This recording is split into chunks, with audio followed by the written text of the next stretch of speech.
The role of fear in manipulation, how businesses use fear tactics to sell. All right, you lovely lot.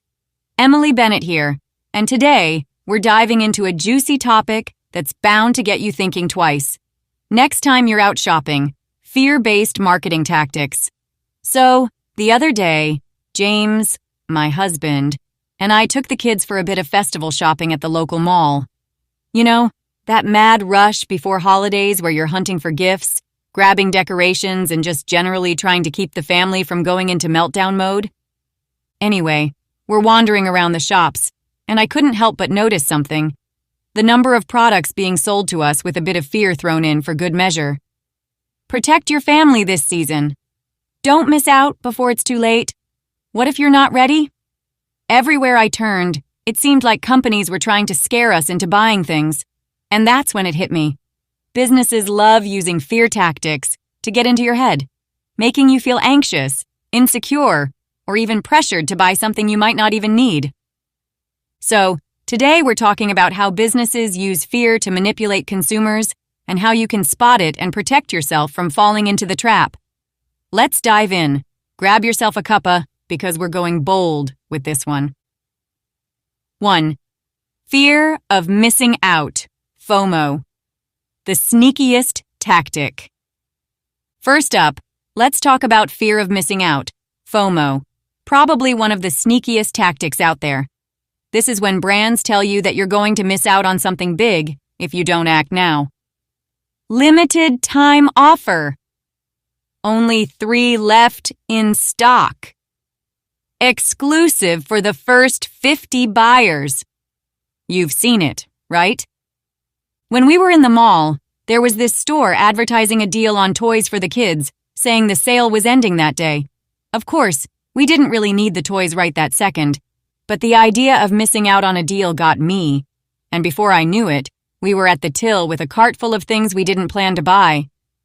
This is a classic FOMO move. Companies create a sense of urgency and make you feel like if you don't act immediately, you're going to regret it. It's all designed to trigger anxiety, that fear of missing out on something great. How to counter it? Step back and ask yourself, do I actually need this right now? If this deal disappears, will I still be all right without it? Often, you'll find that the urgency is manufactured, and the product or service will still be there tomorrow, probably with another sale. 2. Fear of danger. Playing on your insecurities. Next up, we've got the fear of danger. This is when businesses sell you products by making you feel like you're at risk without them.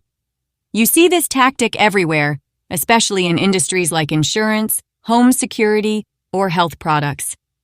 I remember this one time, we were looking at new car seats for the kids, and I couldn't believe how much of the marketing was driven by fear. Protect your child in case of an accident. This model could save your child's life. Now, don't get me wrong. Safety is important, especially when it comes to kids. But some brands really dial up the fear to get you to buy the most expensive option. They make you feel like if you don't buy this, you're somehow putting your family at risk.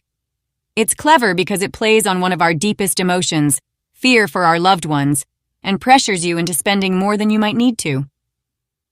How to counter. Do your research. Don't just buy the product that makes you feel safest. Look at the facts, compare different options, and make an informed decision. Fear should never be the reason you overspend on something. 3. The fear of not being good enough, preying on insecurities. Now, let's get personal. Another major way businesses use fear is by making you feel like you're not good enough without their product. This happens a lot in the beauty, fitness, and self-improvement industries. Look younger. Lose weight fast. Be more attractive. These are all messages designed to make you feel insecure about how you look or who you are.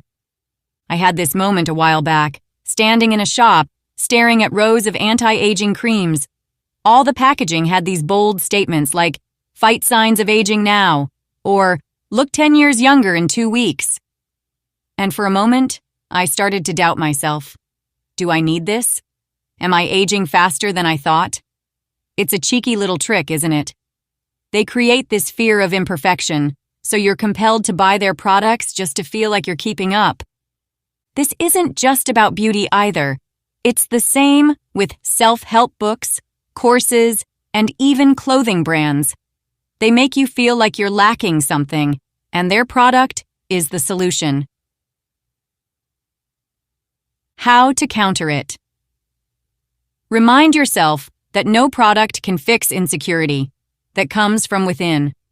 When you feel the pull to buy something out of fear of not being enough, take a deep breath and ask yourself, do I really need this? Or am I being sold the idea that I'm somehow lacking without it? 4. Fear of future regret, preying on long-term anxiety. Here's a clever one. Fear of future regret. This is when companies make you feel like if you don't buy something now, you'll regret it later. It's the old what if trick. What if you don't have this insurance when something goes wrong? What if you don't invest now and lose out later? It plays on your anxiety about future possibilities and pressures you to act in the present. I had this when we were buying life insurance. Those ads that say, what will happen to your family if something unexpected happens? It's a bold move, preying on your fear of the unknown.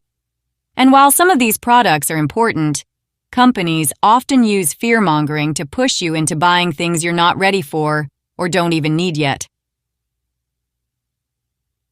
How to counter it. Be practical about your future. While planning is important, don't let fear of the unknown make decisions for you.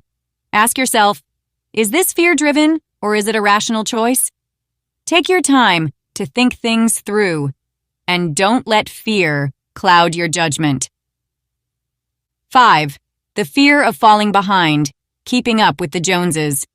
Finally, let's talk about the fear of falling behind. This is when companies make you feel like everyone else is ahead, and you're going to be left in the dust if you don't catch up. It's especially prevalent in tech and luxury goods. Everyone's upgrading to the latest smartphone. What about you? Or, get the latest designer handbag before it's gone. I had this moment during our shopping trip when I saw these smartwatches on display, and the salesperson was going on about how everyone's upgrading to these new models. I felt that little twinge of FOMO again. Am I going to be the only one without the latest gadget? But the truth is, I didn't even need a new watch. It's all about creating a sense of competition, making you feel like if you don't keep up, you're somehow losing out. How to counter it? Stay grounded. Just because everyone else seems to be upgrading doesn't mean you need to. Ask yourself, is this something I actually want, or am I just being swept up in the fear of falling behind? So, there you have it, the role of fear and manipulation, and how businesses use fear tactics to push us into making decisions based on anxiety or insecurity. Whether it's FOMO, fear of danger, not being good enough, or future regret, businesses know exactly how to tap into our deepest fears to drive sales. But now you're wise to the tricks. You can make more informed choices and stop letting fear dictate your spending. Let me know in the comments. Have you ever bought something because of a fear-based tactic? And don't forget to subscribe for more cheeky insights into life, business, and everything in between. Cheers for watching, and remember, fear shouldn't control your wallet.